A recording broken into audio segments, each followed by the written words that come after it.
Okay, so we ready? We're ready.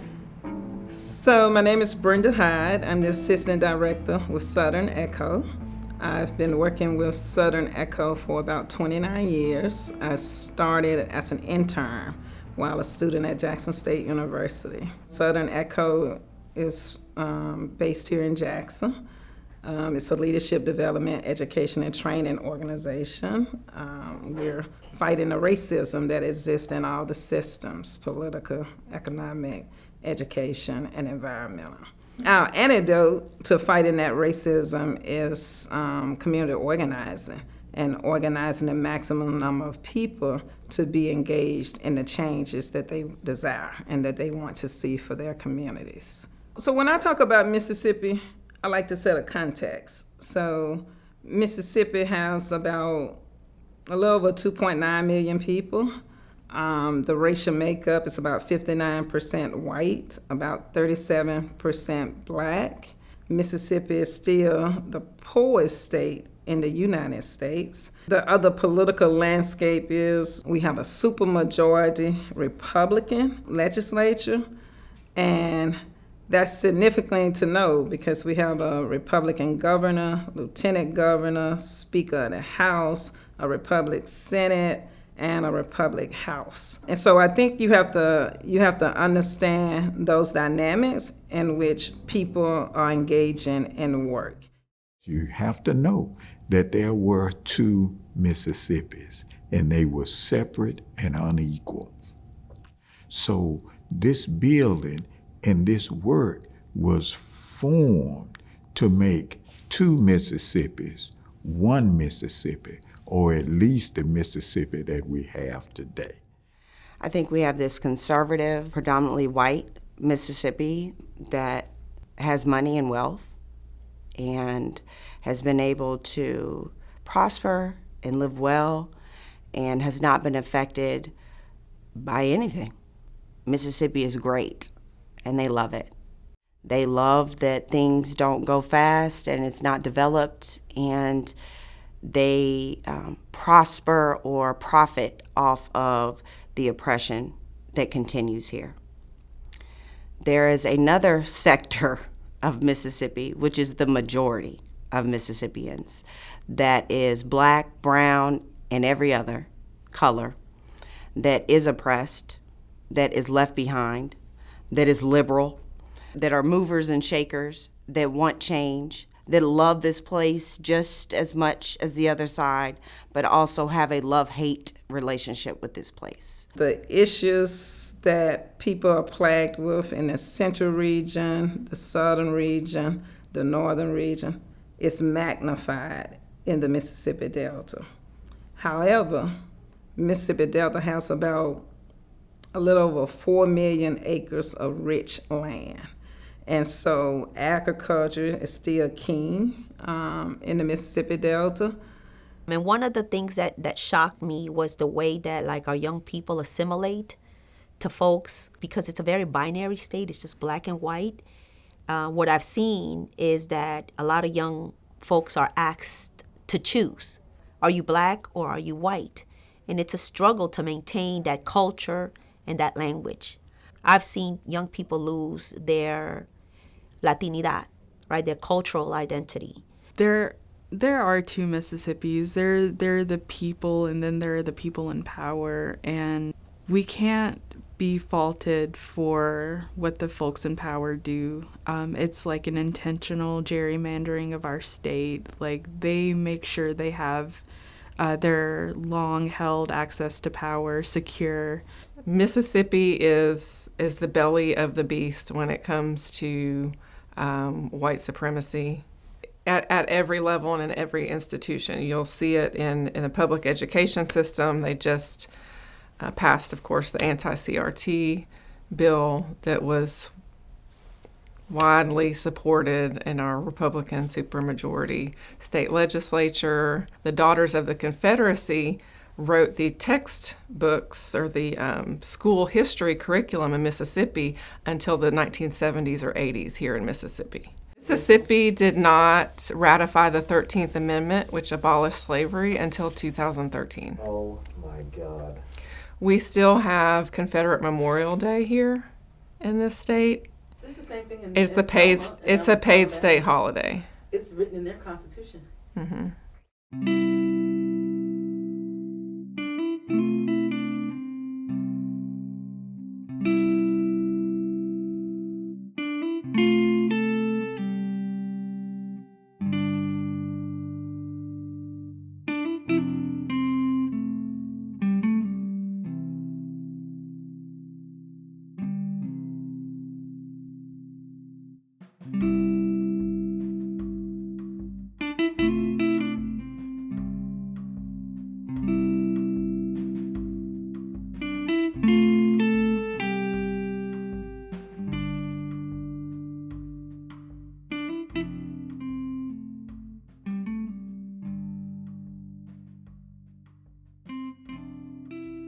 Mississippi has a rich history of inflicting terror on Black people. You gotta know that and understand that, because that also helps you to understand the nature of the work that people are doing inside of the atmosphere and the environment.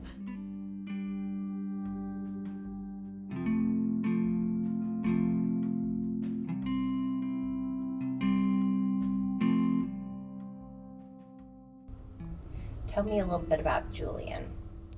So, wow. The underlying concept of Julian comes from this belief in freedom. Like, this belief in creating freedom and people living and feeling bliss. And that was something that I didn't see growing up, especially among Black people. And so, Julian, what we do is we create that freedom by innovating litigation, policy, and tech. Our method is incredibly unique. We embed ourselves in the communities where we work. We build trust while we're doing our investigations. We incorporate the community into our investigations and our work. And the work that we do, in large part, focuses on modern-day lynchings. What I mean by modern-day lynching is specifically like lynchings that happen after the year 2000 and going forward. Since 2000, there have been at least 8 known modern-day lynchings. In Mississippi alone, there have been hundreds across the country, but those are only names that we know about. There are tons of people who have been lynched, and we don't even know their names. So, for example, Raynard Johnson was lynched in 2000. There was someone who was lynched a couple of weeks before Raynard around the same community, and we still have not figured out who this person is. These are specifically crimes where people were found hanging, most of them found hanging from trees. That is not, my definition of lynching. My definition is much broader than that. But these are the more traditional lynchings where you're finding Black people just honestly being tortured and killed.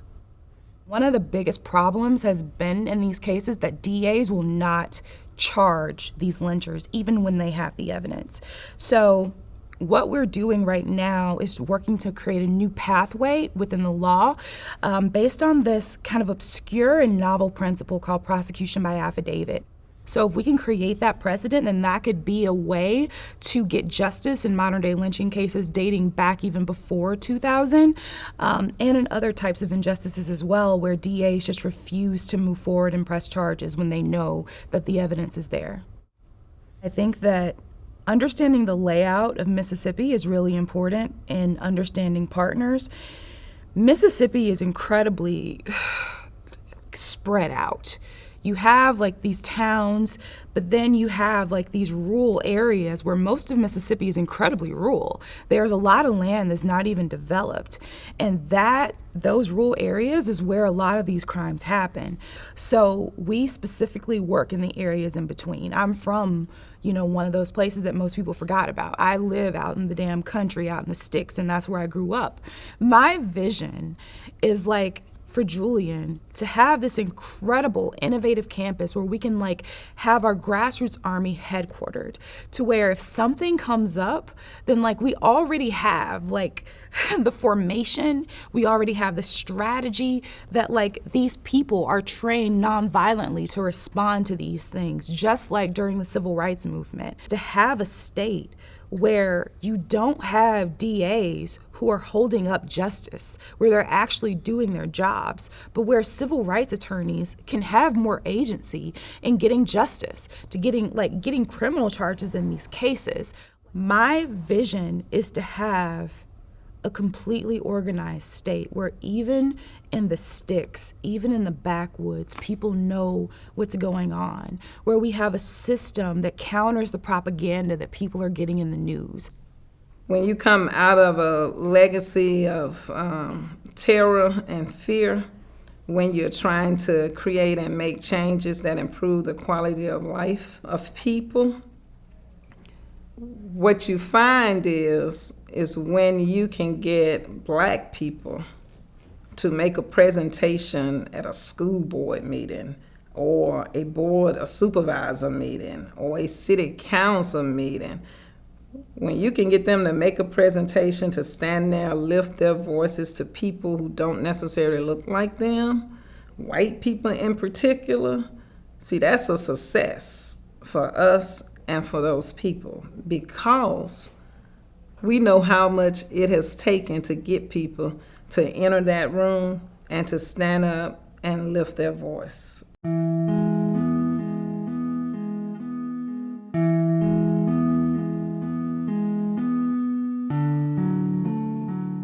Sipp Culture is a reimagining of our rural community, using arts and agriculture, storytelling, food and story as the foundation for rural design. Our communities have been disinvested in, is one word. They have been isolated, and decisions that have impacted our communities have long not been made by our communities. And so the result of that is a long-term degradation of community infrastructure. And so what we faced here in Utica is that Utica at one point was a very thriving community. It was a community that was based on agriculture, had a train depot. It was a space that has the first paved road in the state of Mississippi, has the first radio station in the state of Mississippi. You fast forward that community 40 years, and we no longer have a grocery store in our community. And so the community, the fabric of the community has shifted and changed. And we didn't decide for the grocery store to close. The community didn't make that decision. It was made based on finances. The first way that people respond to the need in our community, specifically around food, is that we need a grocery store. That is the first thing that people say. And so what we have done is we are reframing the question, because people think what we say what do we need? They say, oh, we need a grocery store. We say, well, maybe we need the groceries. Let's talk about the groceries. Because if we back up a step, then we can look at a myriad of different opportunities that there are to secure groceries, and not just go to the grocery store as the end-all solution to the problem that we have with food security. And what that has allowed us to do is have a much broader conversation about both our history as a community in agricultural production, what it has meant to be local producers, what our capacity is now, and what our ability is to move forward in creating a comprehensive set of tools that allow us to address food insecurity. When I started working with Carlton, it was on the basis of our DG Culture Lab. I was doing part-time work here and also teaching at the school. So there was a connection with previous students and also the students that we had here. Our DG Lab was a program that catered to middle school students, and we introduced them to arts and technology, and then also agriculture. So the Digi Culture Lab, as we're helping these young people understand how to make media in a responsible way and understand how that media will basically tell the world who they are. One of the big challenges we have with our community is that we had our high schools close. We had our first high school closed in 1993. Then we had, in 2014, we had our second high school close. So as we're thinking about all of that infrastructure that has been lost, the jobs that have been lost, how that has changed people's lives, we don't often think about what that means for young people and the population of this community that is constantly being told that they have to leave to find what they need. And so we focus on those middle school students to develop this Digiculture Lab as a way to make an initial investment before they start that journey of leaving the community every day. To say that, yeah, it's no problem to leave, that's inevitable, but don't leave the community because you feel like the community does not have anything for you. Like, leave because you want to find things, but always know that this place is your home and that this place will always help to provide the things you need. I was reared by my grandmother, who had a 3rd grade education. She picked cotton. She did domestic work for a white family. And what I can remember that's significant and that I've applied to my life from my grandmother was her saying, "Baby, it's not what you have, it's what you do with what you have." And I recall growing up in a home with a lot of love.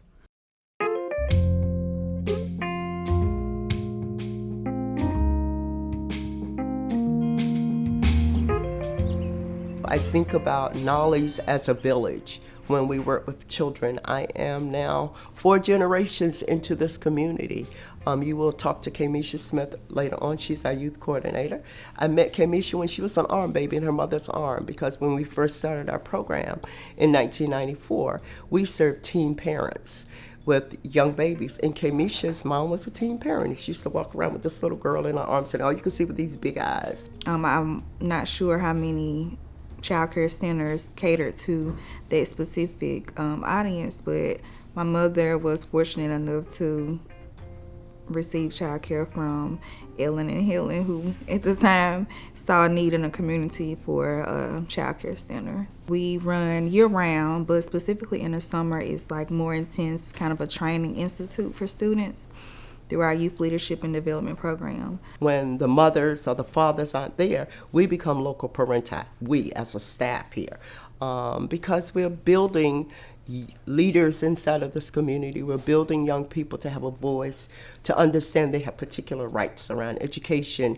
right to lift their voices, to say how they're feeling about things, and they have a right to be respected for that. I had to travel everywhere you need to go here. You still have to do it. That's part of what you need. You need transportation, but there's no recreation for kids to do. So a lot of times when they have a lot of idle time, they can get into mischief, right? But that, and it's still today. I've been here 11 plus years, and our schools still don't have playground equipment on them.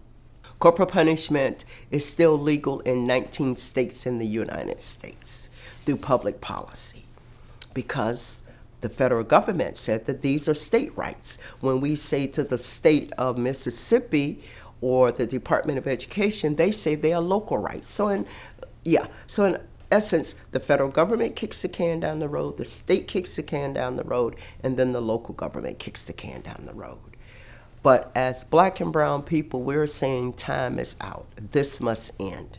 Again, as people of color, we've been under over 400 years of oppression. Where do we get this notion that the only way to be with our children is to hit them? So for me, and the organization is also rethinking our parenting skills.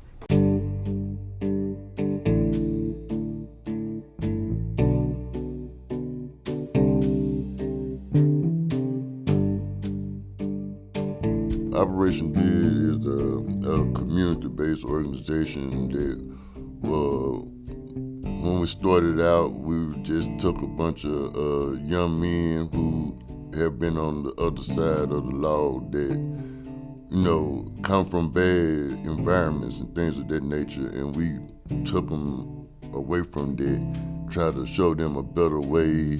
We'll go to those areas, clean up, pick up paper, things of that nature, and it gave us the opportunity to come up with resolution to various problems, and that was how we started out initially. How we'll work with them on where they are, they're ambition in life, the results of what will take place if you pull this trigger.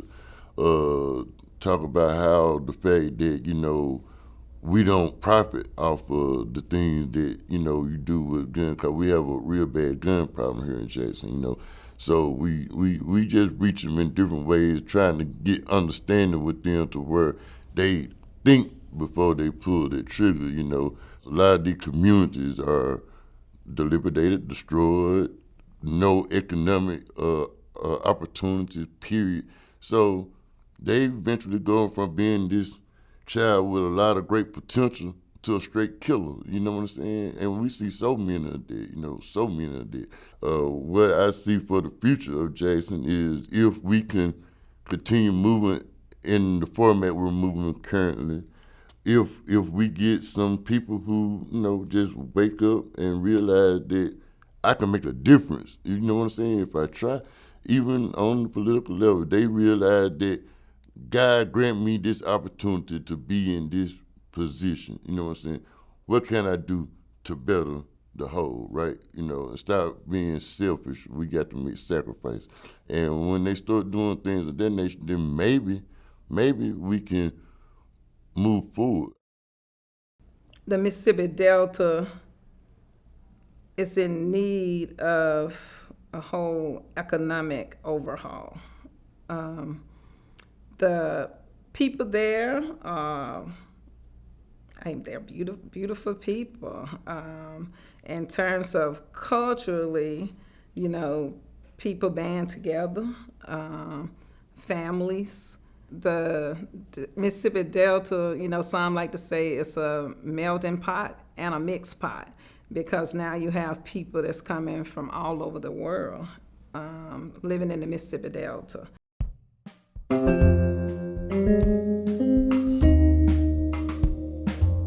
Well, I was born in Ecuador. I grew up in New York, and coming here to the rural Delta, things are so different. So I'm going to say that we were an idea for at least a decade. And that's why it's called an Alliance of Immigrants. So there's several immigrants, several children of immigrants that have been doing social justice work, and we were spread throughout the state. And we developed a small group that did language justice work. And on August 7, 2019, the largest, raids in the history of the United States happened, and we found ourselves together in that space, and along with other state organizations, regional and national organizations, we responded to what was needed. 680 people and thousands of family members. And then out of that work, we formed the Immigrant Alliance for Justice and Equity. I call myself an organizer. I think that, in institutions, organizations, there has to be, that director or executive director. And I happen to be that person. But really, my heart is with the community. And so what we do is we go into the communities, we build committees. These committees are called in Spanish, they're like Comités de Defensa del Barrio. So they're a committee of the community in defense. And depending on what the community wants is what we organize around. We organize to close the gaps of structural limitations and systemic limitations. My role specifically, I work with LGBTQ immigrants and their children who identify as LGBTQ. Queer and trans immigrants exist, and queer and trans justice is an immigration issue, and in immigration spaces, queer and trans voices need to be uplifted more. For queer folks and trans folks and immigrants, we all grapple with the concept of home and the word family, what family means, and building these communities around us where we may not be originally from, because queer and trans folks, we move from rural areas to big cities, and immigrants, they move from their countries of origin. And so queer and trans folks and immigrants have a lot in common. As working class people of color, we don't often get the chance to dream. And so that's what we encourage our communities to do, is to dream of a world that you want to see. And through community organizing, we can work together to try to build that world. You can't write off Mississippi if you really truly say you are progressive and want to see progressive change and really want to see people of color and poor people improve their quality of life and truly be a part of a real democracy.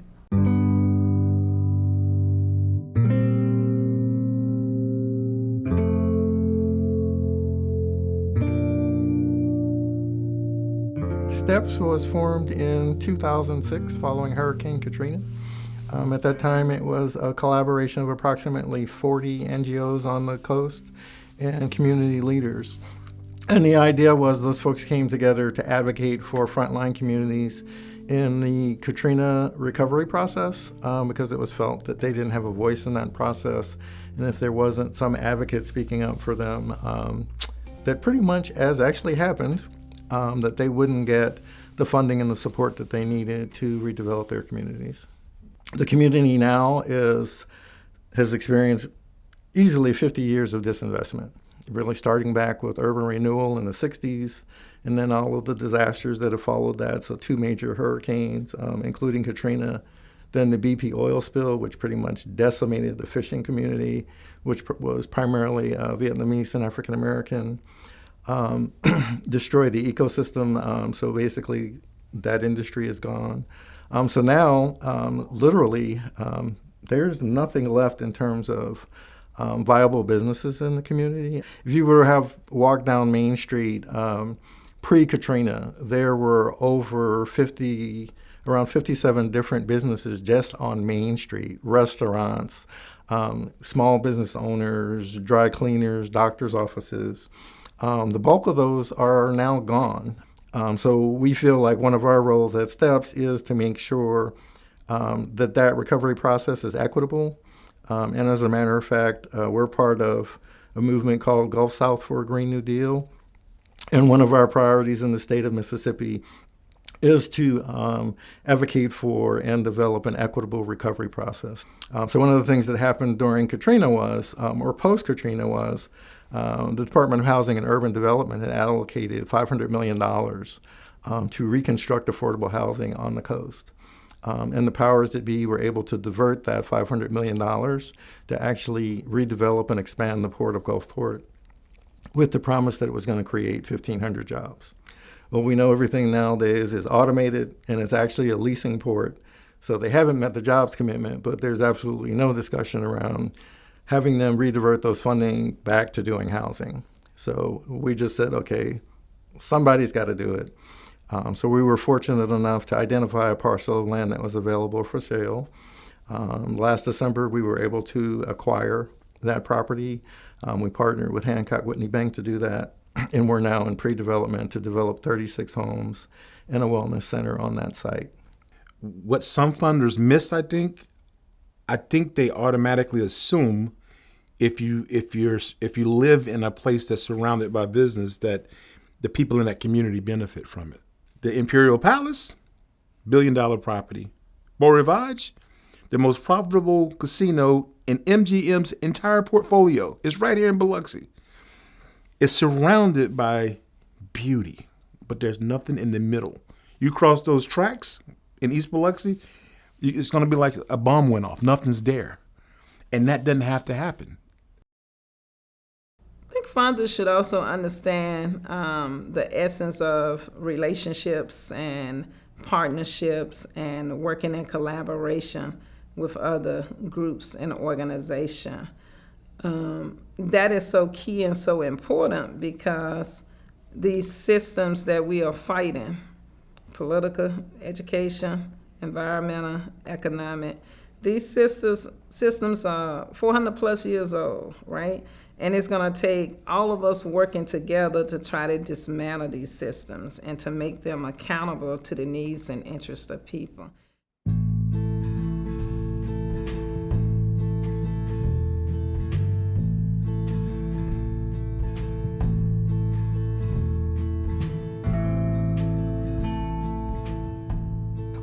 are an intergenerational, multiracial community of Mississippians and allies who organize to advance climate, racial, and economic justice in Mississippi. We need resources so that we can expand the capacity of not only our organization, but our partner and ally organizations.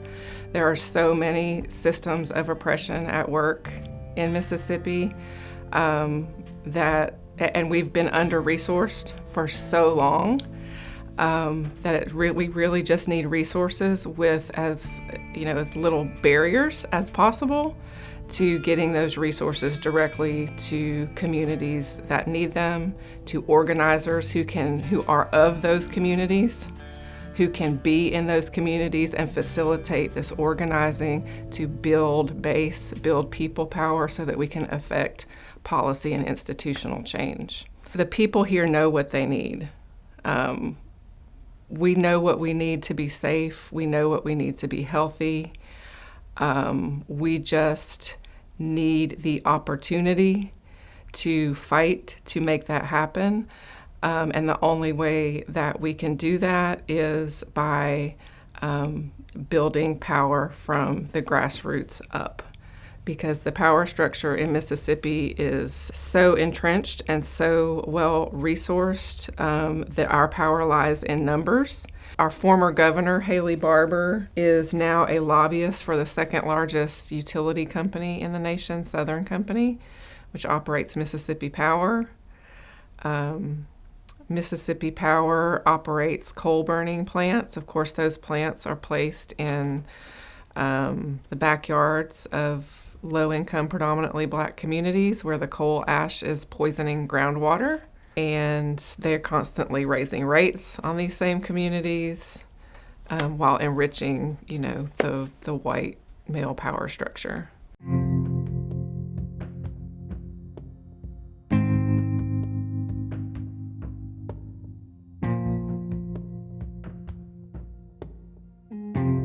We try to invite the community in, engage them, educate them on the political process, and I guess show them and give them power so we can lead our community members to community-led governance, participatory governance. I think a lot of the apathy that goes with voting and goes with being involved is because they don't feel like they have a voice. They don't feel like their voice matters, and so we want to change that. This state has a long history of oppressing people and keeping people down and uneducated so they don't know what's available to them. Mississippi has starved communities, whole communities, by underfunding education, by not providing adequate health care, quality housing, and the list goes on. We, as an organization, I think, are not only affecting the community on the ground and going in and trying to uplift our community, but we are also going in at the top and letting the people on the ground know, look, this happened. They took this from you. It's not right. And we don't have to stand for this. And we can go and fight for our schools to be funded. We can go and fight for them to give you fresh food and quality housing and give you the ability to get a job that pays a dignity wage, a living wage, a livable wage so you can support your family. When I worked in those community orgs and in the public school system, it's frustrating. You're constantly fighting a battle that you feel like you cannot win. Here at PAI, I feel like we're winning. Sometimes people would say, so goes Mississippi, so goes the South, so goes the nation. But the point behind that is that all of the bad policies and laws that you see in this country have some roots and ties back to the state of Mississippi. And so if funders understand that, I think they would do a better job at trying to support the community organizing work.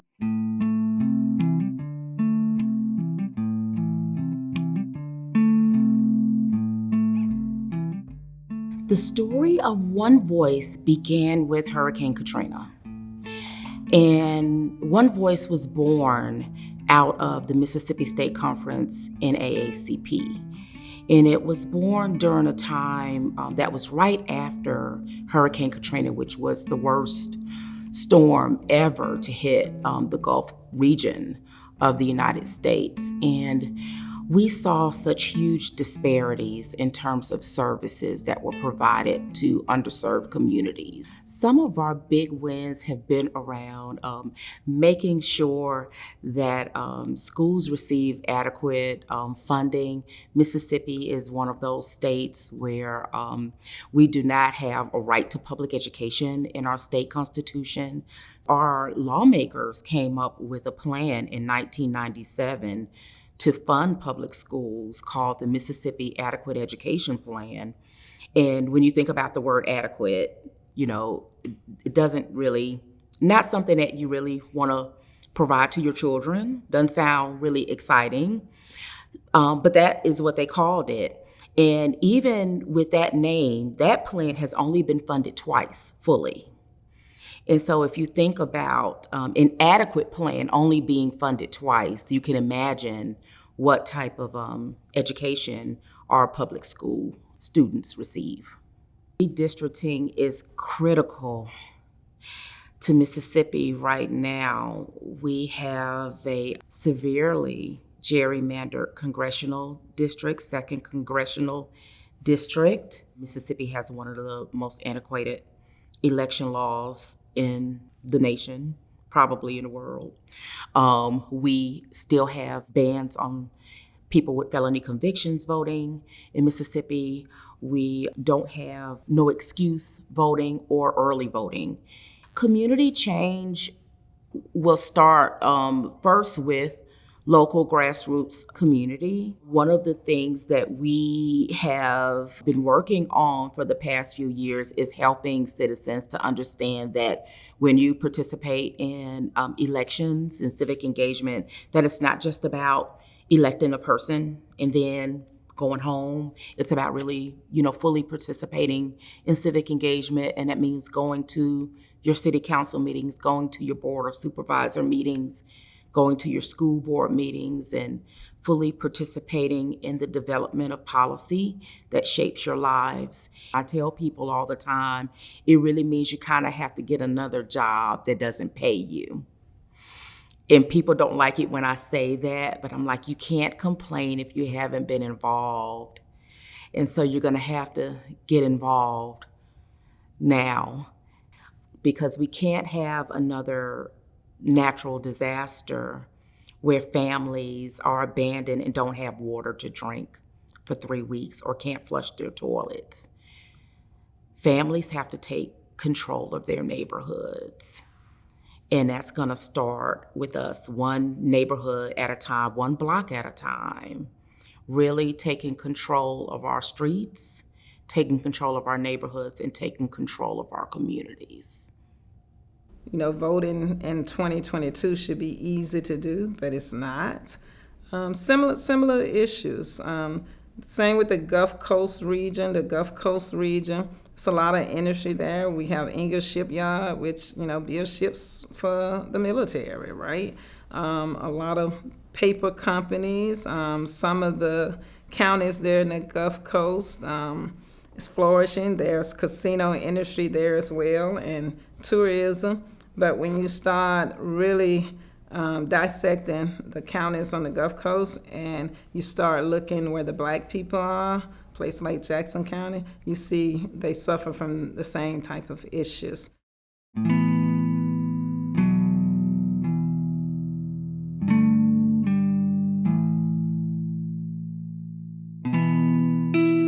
Back Bay Mission has been around for 100 years. We're celebrating 100 years this year.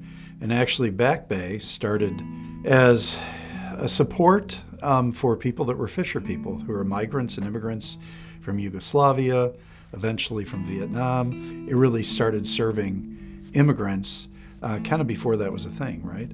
And providing for their needs, food, clothing, furniture, housing, all sorts of provisions for immigrant folks. We're still somewhat of a faith-based, but real loosely, kind of serving primarily the homeless population and serving the unsheltered and people living in poverty. We're finding anywhere from 7 to 10 new people a day coming to the Micah Day drop-in center for a shower, to have their clothing washed, to get new clothing, to talk to a case manager, get IDs, potentially work with a case manager to get a job. And we're finding 30-40% increase just over the last couple of months with people accessing our food pantry. I think what's happening in the Gulf here is that we have employment in the hospitality industry, but oftentimes it's not a really livable wage. And I think you kind of see that across the state too. Having grown up in northern Mississippi, in Laurel, and in rural Mississippi, employment opportunities just aren't there, right?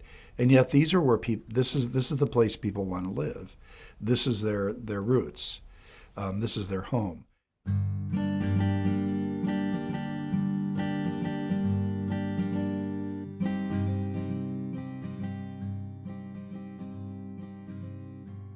My position is I'm the advocate, and that's my role.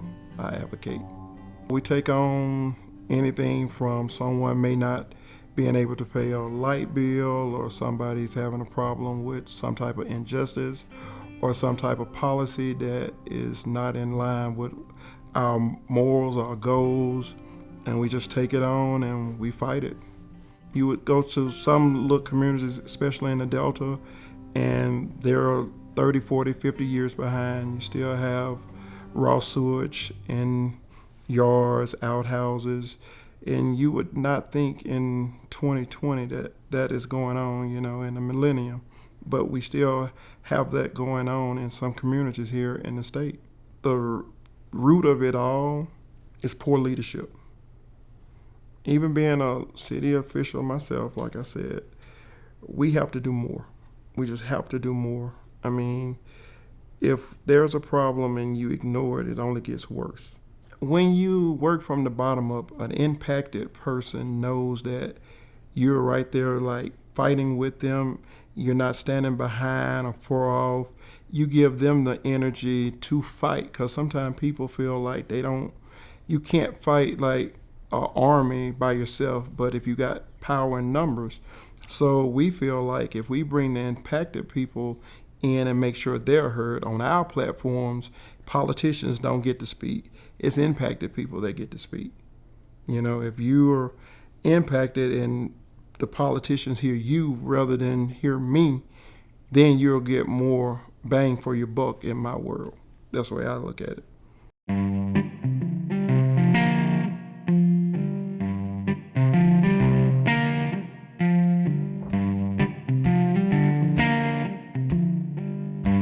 I saw people be born into poverty, and those same people die in poverty. Chasing something that to me seemed like an illusion growing up, chasing the idea of assimilation, chasing the idea of it's better to suppress your own culture and chase something else that feels like doesn't want you to be accepted, doesn't want you to be a part of that. So the sanctuary came about because I wanted to be able to help my community break that cycle. What we're doing at the Cosmic Poetry Sanctuary is we're trying to get folks used to the idea of putting Black-owned businesses on Black-owned land. And that's how it came about, was just trying to break that cycle of poverty and sadness that people dealt with in my community. Because I was part of it. I dealt with that same sadness and poverty growing up, and I saw people leave and break the cycle, but they didn't come back. But I didn't want to run away. I wanted to stay and do something.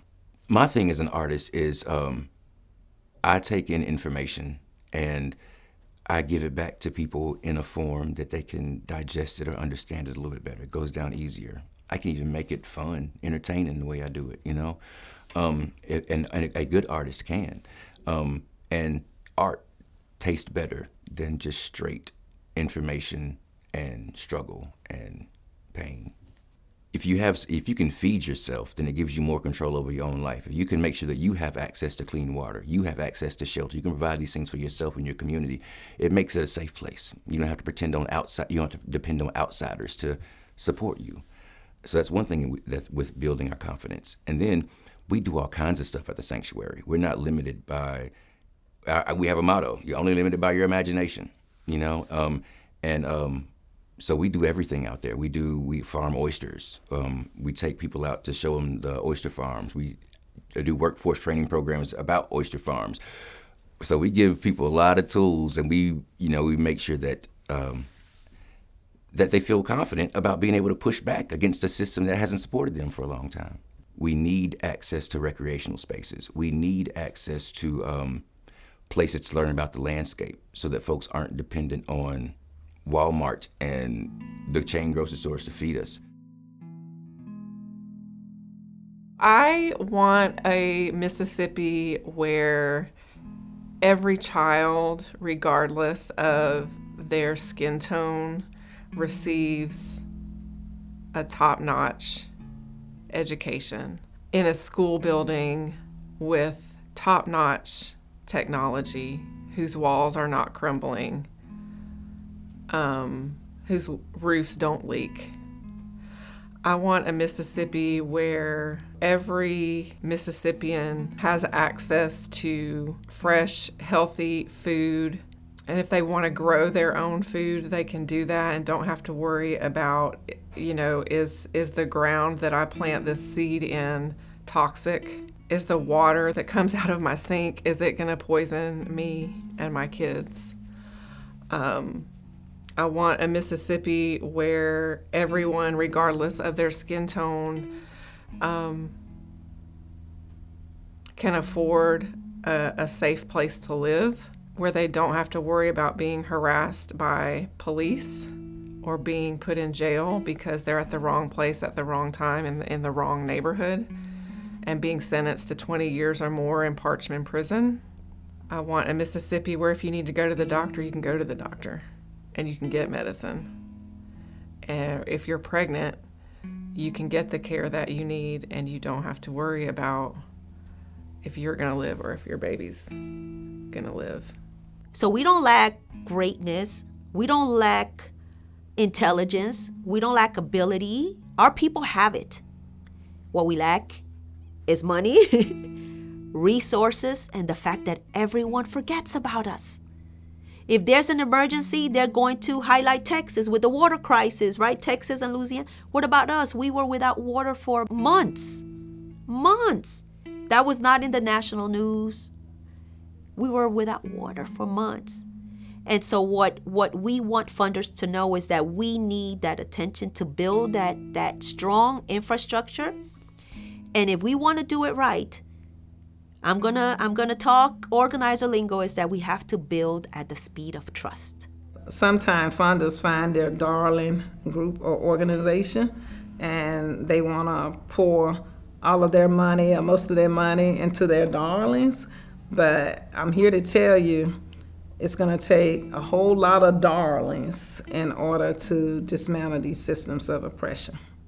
So we really do need for funders to recognize that there are people on the ground working on these issues, and we need the financial support so that we can build the capacity so that we can have an impact not just on the coast but across the state. We're starting to see the faces of young men and women who grew here, who are interested in growing their own even after they leave here. So they grow home and they grow tomatoes, or they're going home and they're growing kale and they're growing Swiss chard.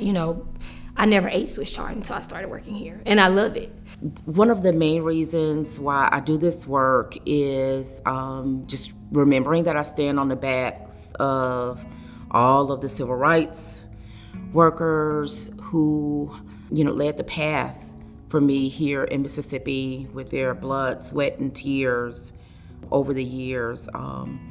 And for the people like my grandmother and great-grandmother who didn't have an opportunity to participate in the movement, but were active in other ways because They were cleaning homes and doing domestic work to take care of their families.